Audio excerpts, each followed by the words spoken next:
پیش کریں گے جو دو شعری مجموعے کا خالق ہیں.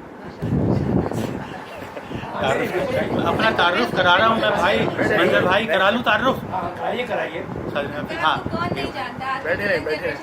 اچھا شکریہ. حضرات کیونکہ میں منظر بھائی میں نظم پہلے سنا دوں، پھر ایک غزل کے 4 اشعار صرف سناؤں گا، لیکن اس سے پہلے نظم. اور نظم اس لیے سنا رہا ہوں کہ خالد امیر نے نظم پڑھی، میرا گل نے نظم پڑھی، سحر علی نے نظم پڑھی، تو نظم تو میں ایک نظم. ان کا کہنا یہ ہے کہ میں یہیں بیٹھا رہا ہوں. آ جاؤں فرمائش آتی ہوں. تو میں ایک نظم سے آغاز کرتا ہوں. نظم نظم کا عنوان ہے مسلسل نظم. گلدار افرین نظم کی شاعرہ، بہت باکمال نظم لکھتی ہیں آپ. مجھے ایک نظم لکھنی ہے، مسلسل نظم جس میں ابن آدم کا شکستہ حال لکھنا ہے. مجھے کچھ زخم لکھنے ہیں، بہت گہرے تر و تازہ، جنہیں گزری ہوئی صدیوں کا مرہم بھی ابھی تک بھر نہیں پایا. مجھے کچھ درد لکھنے ہیں،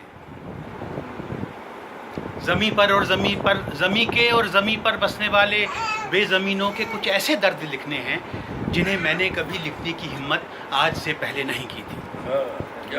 مجھے کچھ جرم لکھنے ہیں، مہذب جرم جو ثابت نہیں ہوتے، کہ اب وہ جرم کے زمرے میں بھی شامل نہیں ہوتے. سماجی قدر بنتے جرم جو تہذیب میں اب ضابطے کے مرتبے پر ہیں. مجھے کچھ خواب لکھنے ہیں، خوشی کے خواب جن کو سوچتی آنکھیں بڑی محنت سے بنتی ہیں. مجھے کچھ خواب لکھنے ہیں، خوشی کے خواب جن کو سوچتی آنکھیں بہت محنت سے بنتی ہیں. وہ جن کا آسماں سے آنے والے سب صحیفے احتراماً ذکر کرتے ہیں، مگر تعبیر جن سے دور رہتی ہے. مگر تعبیر جن سے دور رہتی ہے. مجھے یہ زخم، سارے درد، مہذب جرم اور بے تعبیر خوابوں کی کہانی ایک مسلسل نظم میں لکھنے کی خواہش تھی، مگر یہ سوچ کر میں نے قلم انداز کر ڈالا کہ ایسی ہر کہانی ایک مسلسل نظم کو جاری تو کر دے گی، مگر اس نظم کی پھر آخری لائن نہیں ہوگی.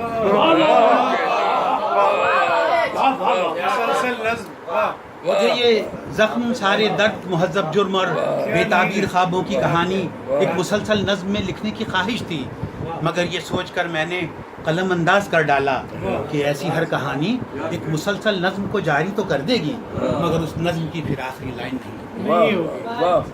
4 اشعار ایک غزل کے کہ میرے اظہار محبت کو سراہے اچھا نہیں، میرے اظہار محبت کو سراہے بھی نہیں، این ممکن ہے کہ اب وہ مجھے چاہے بھی نہیں. اور وہ جو گھر آ کے ملا کرتا تھا ہم سے ہر روز، وہ جو خالد میر وہ جو گھر آ کے ملا کرتا تھا ہم سے ہر روز، اب ہمیں دیکھ کے رکتا سر راہے بھی نہیں. وہ جو گھر آ کے ملا کرتا تھا ہم سے ہر روز، اب ہمیں دیکھ کے رکتا سر راہے بھی نہیں. اور زخم سہنے کی سکت سب کی الگ ہوتی ہے، زخم سہنے کی سکت سب کی الگ ہوتی ہے. کوئی رو دے کوئی ہلکے سے کراہے بھی نہیں. زخم سہنے کی سکت سب کی الگ ہوتی ہے، کوئی رو دے کوئی ہلکے سے کراہے بھی نہیں. اور منظر بھائی ایسے آمیز کیا اس نے خوشی میں غم کو، ایسے آمیز کیا اس نے خوشی میں غم کو، ہم سے وعدے بھی کیے اور نباہے بھی کیے.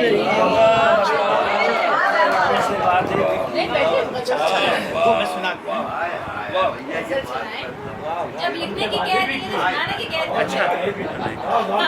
دیکھیے کتنی خوبصورت بات ہے، جب لکھنے کی کہہ رہی ہے سنانے کی بھی نہیں ہونا چاہیے. تو میں غزل کے 4 اشعار اور سنا دیتا ہوں بس. اچھا زوردار ہونا چاہیے غزل. اچھا چلے میں غزل سنا دیتا ہوں کہ راہ کے خوف کو یوں دل سے نکالے ہوئے ہیں، راہ کے خوف کو یوں دل سے نکالے ہوئے ہیں، خود کلامی ہی سے ہم خود کو سنبھالے ہوئے ہیں، خود کلامی ہی سے ہم خود کو سنبھالے ہوئے ہیں.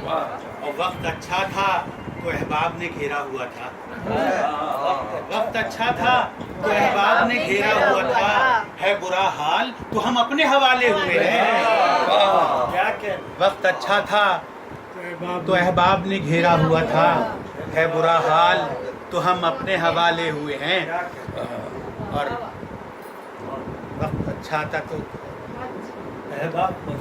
تھا تو احباب نے گھیرا ہوا تھا، ہے برا حال تو ہم اپنے حوالے ہوئے ہیں۔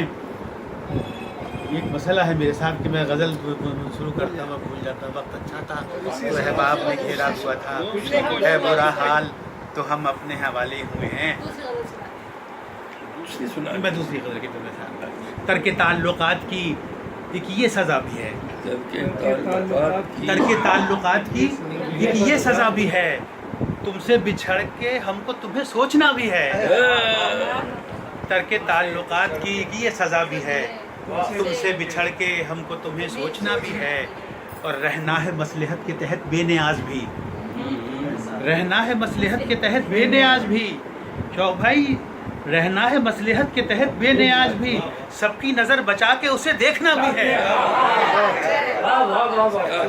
رہنا ہے مصلحت کے تحت بے نیاز بھی، سب کی نظر بچا کے اسے دیکھنا بھی ہے، اور شکوے بھلا کے ملنا پڑے تو بقدر ظرف، شکوے بھلا کے ملنا پڑے تو بقدر ظرف، آنکھوں میں دیکھنا ہی نہیں بولنا بھی ہے۔ شکوے بھلا کے ملنا پڑے تو بقدر ظرف، آنکھوں میں دیکھنا ہی نہیں بولنا بھی ہے۔ اور آخری شعر کہ سلجھا ہوا سا فرد سمجھتے ہیں مجھ کو لوگ، سلجھا ہوا سا فرد سمجھتے ہیں مجھ کو لوگ، الجھا ہوا سا مجھ میں کوئی دوسرا بھی ہے۔